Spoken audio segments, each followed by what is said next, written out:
Hello good evening dear students, स्वागत है आप सभी का आपके यूट्यूब चैनल साइंस संग्रह में। तो आज फिर से हम लेकर के आ गए हैं आपके लिए बहुत ही शानदार 50 क्वेश्चन का सेट प्रैक्टिस, वो भी स्पेशल ग्रामर का। तो क्या ये क्वेश्चन आप पहले से जानते हो या फिर नया जानोगे? आज पता चलेगा कि आप कितना क्वेश्चन सही कर पा रहे हो, आपकी एक्यूरेसी अभी तक कितनी सही हुई ग्रामर में इतना क्लासेस कराने के बाद भी। तो चलिए आज हमारे साथ आप लोग अंत तक रहिएगा और अपने आप को पता कीजिए कि आप कहाँ तक पहुँचे हो, ग्रामर के क्वेश्चन कितने सॉल्व कर पा रहे हो।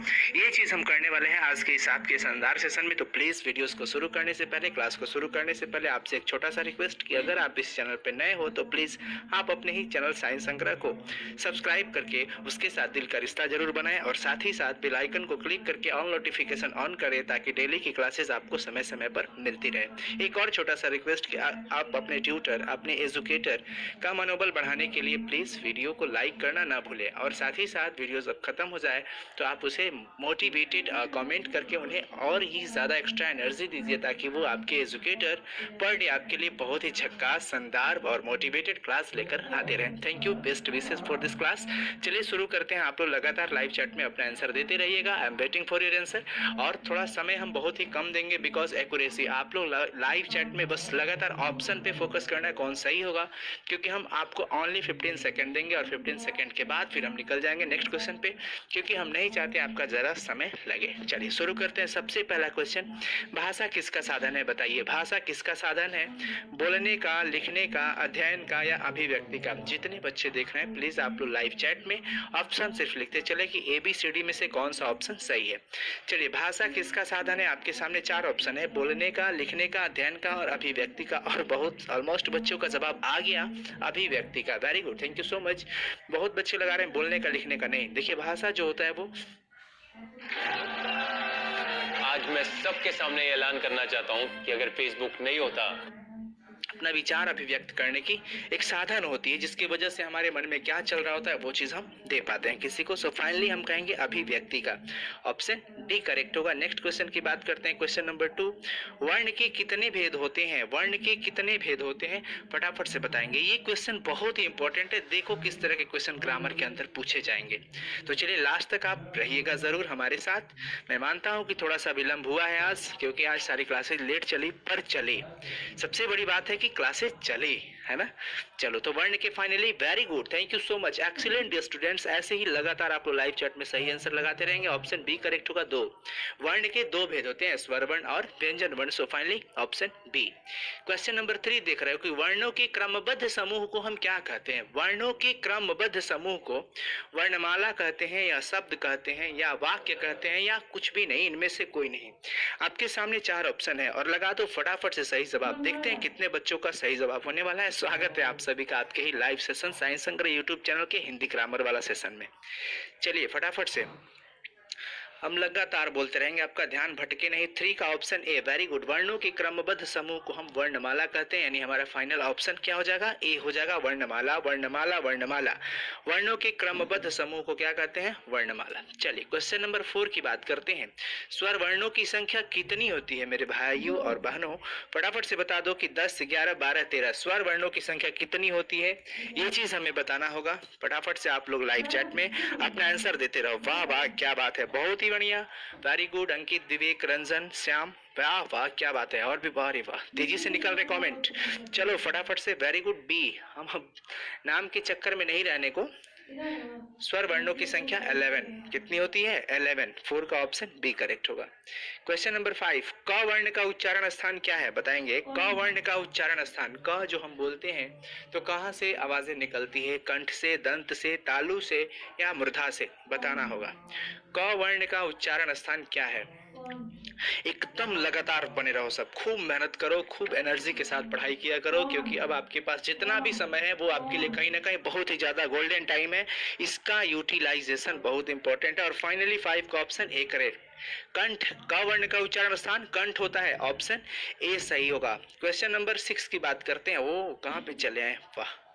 पंजाबी भाषा की जो लिपि होती है वो कौन सी लिपि होती है? देवनागरी, रोमन, गुरुमुखी या पंजाबी, देवनागरी, रोमन, गुरुमुखी या पंजाबी बताएंगे। पंजाबी भाषा की लिपि, और ये सारा सेशन हम ऑलरेडी करा चुके हैं, प्लेलिस्ट में वीडियोस है और सारे कई सारे टिप्स ट्रिप्स सब बहुत सारा है, आप उसे जरूर देखो अगर नहीं देखे हो तो, ठीक है।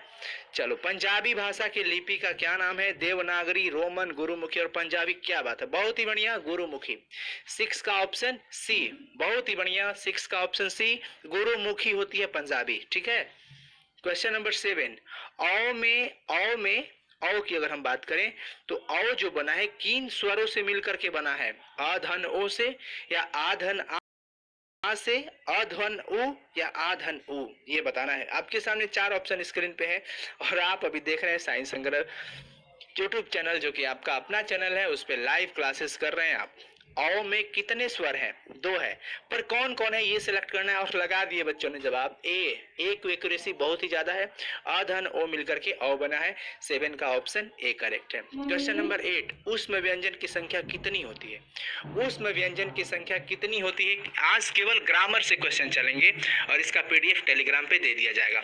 देखिए, चूंकि पीडीएफ थोड़ा सा लेट से जाता है क्योंकि उसको अरेंज करना पड़ता है पूरी तरीके से।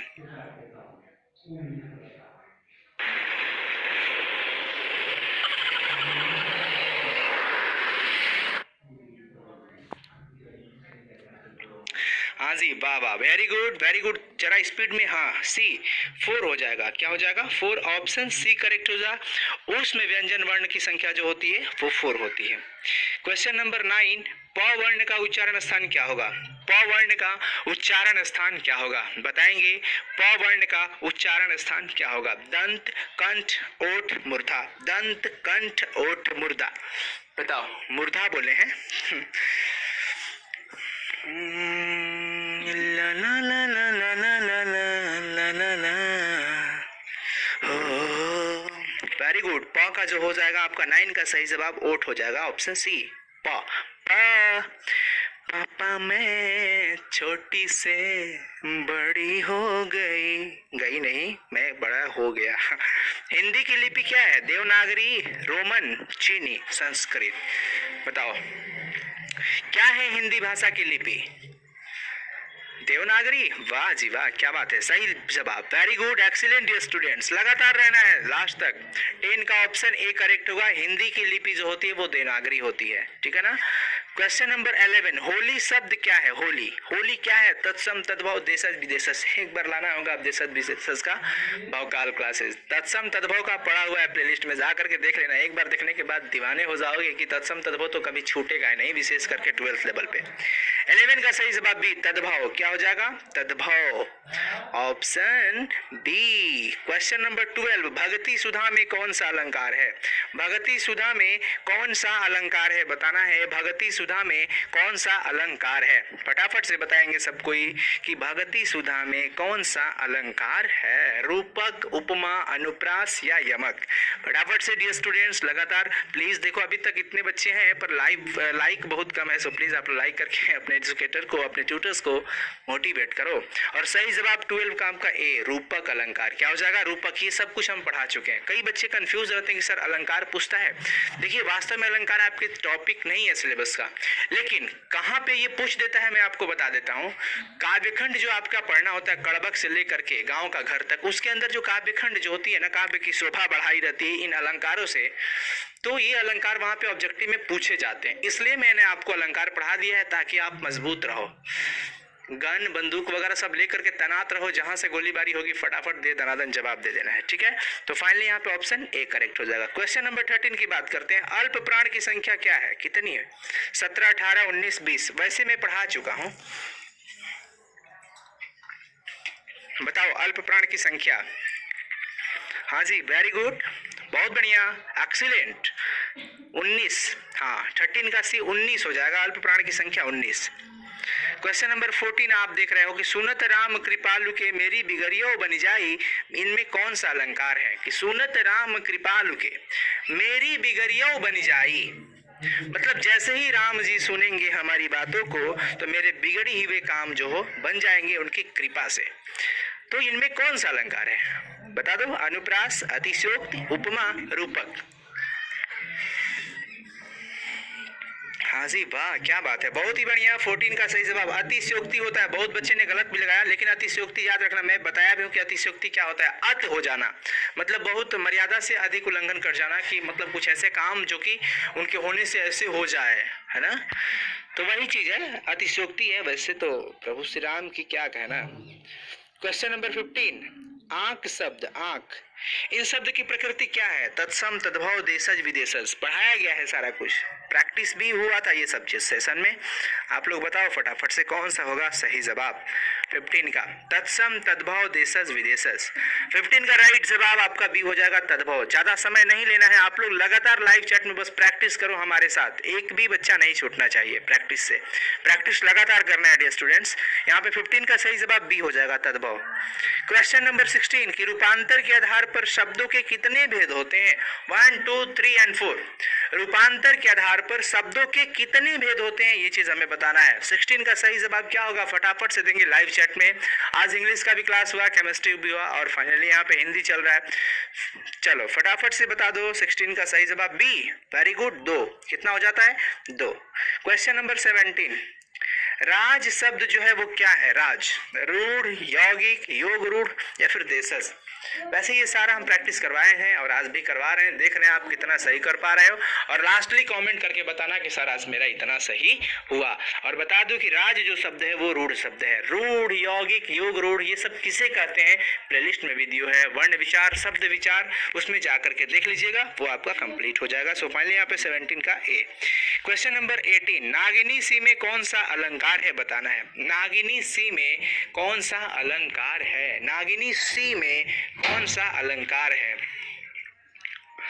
नागिनी सी में कौन सा अलंकार है, बता दो बता दो बता दो।